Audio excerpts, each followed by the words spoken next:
Hi, everyone, and welcome to this edition of Abbey Research Reads. I'm Dr. Kristen Donnelly, and today I would like to talk about the book My Dark Vanessa. It's making a lot of best end lists, and you may have heard buzz about it, and it's sometimes being promoted as a, inheritor of Lolita, and I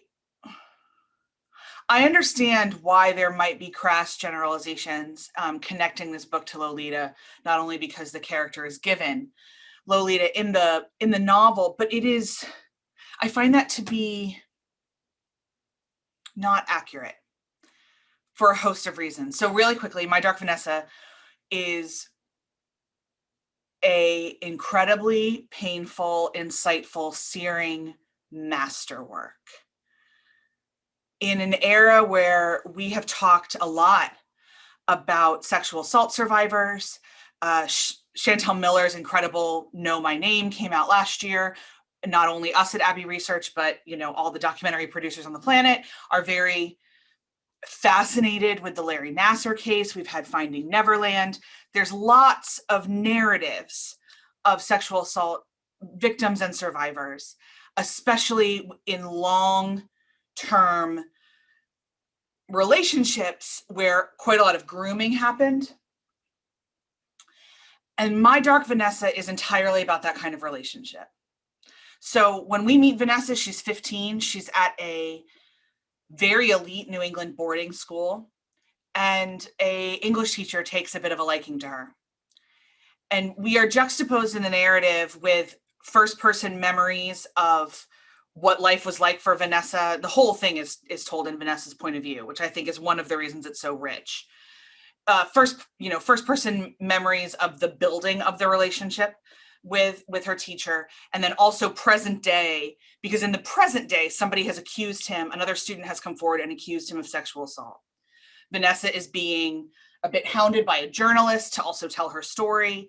She's really struggling with this. She's been in touch with him.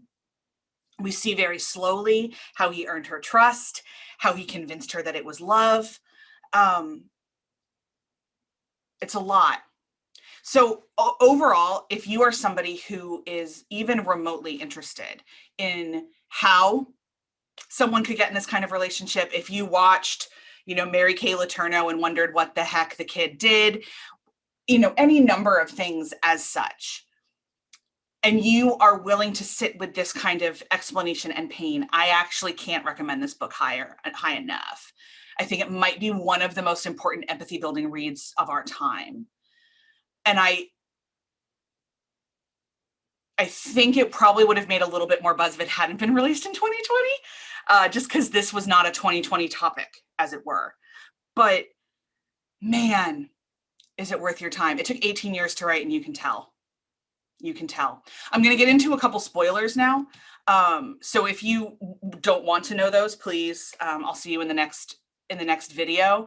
But know that this gets my endorsement.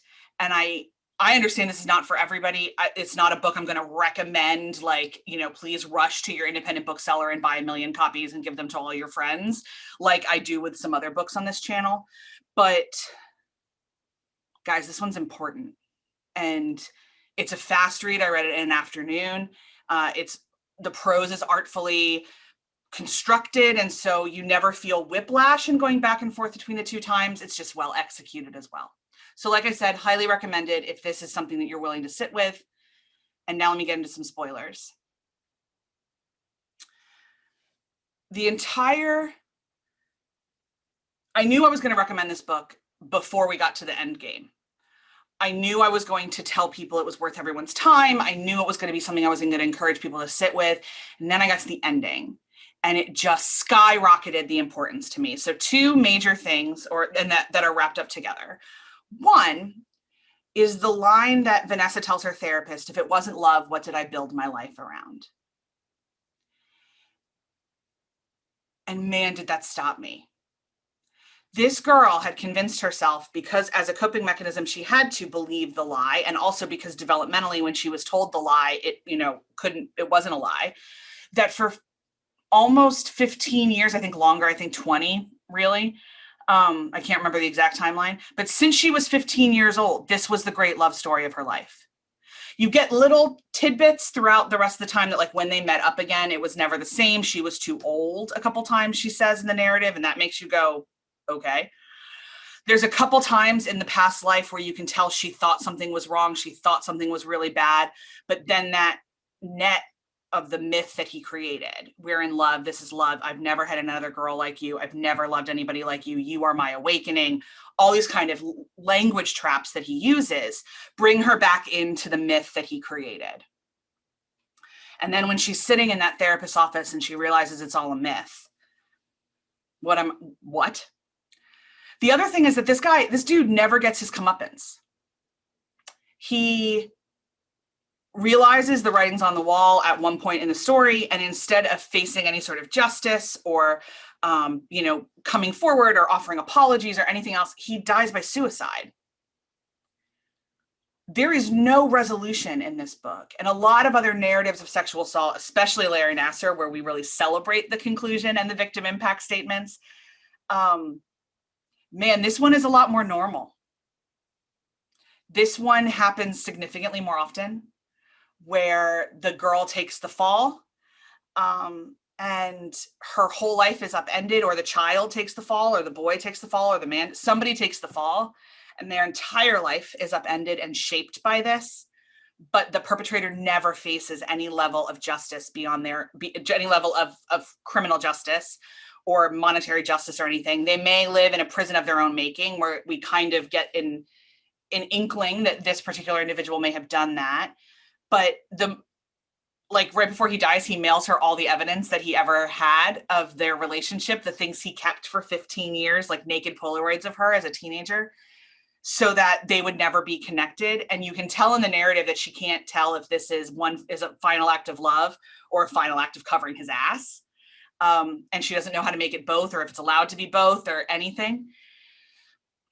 And that just, man, most people I am close with who have been sexually assaulted, I've never been close to somebody who was groomed at this level. Let me be clear in this narrative, but none of my friends have gotten justice, really. None of them have seen their perpetrator go to court. None of them have been able to face their perpetrator again. Most of them don't want to, but there's still this, like, this is the much more familiar narrative of just learning to live with it and learning for it to be a part of you.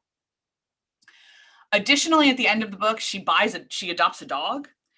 And the entire resolution of the book is that she kind of looks at the dog and say, he never knew you. You're my new life now.